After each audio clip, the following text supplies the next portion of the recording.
All right, so here's a request we get on occasion, is creating a sewer jetter. And really and truly, there's not a lot of difference between a pressure washer and a sewer jetter. We can take this pressure washer, a couple of accessories added onto it, little minor modifications, and voila, we got a sewer jetter. So we're starting out, I got a Landa 5 gallon a minute, 3000 PSI, HD gas plus series of pressure washer. The only thing that's a little bit different on the pressure washer is I've got a pulse jet valve on that. And all that really does is open up one of those valves by twisting the knob here, and it'll open up that valve and basically disable one of the 3 intake valves. And that'll make the spray pulse so that you get that vibration. So if you got something, you need to, wiggle the hose on, it'll bust through your obstruction in the pipe a little easier. Okay, and then so I can close that valve and be a regular pressure washer, or I can open it up and be a pulse jet.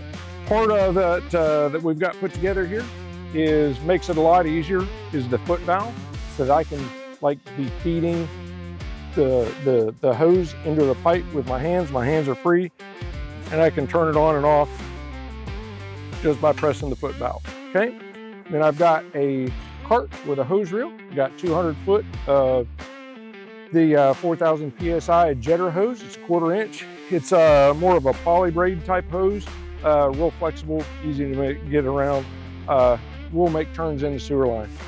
And then kind of the heart of the deal is our sewer jetter nozzle.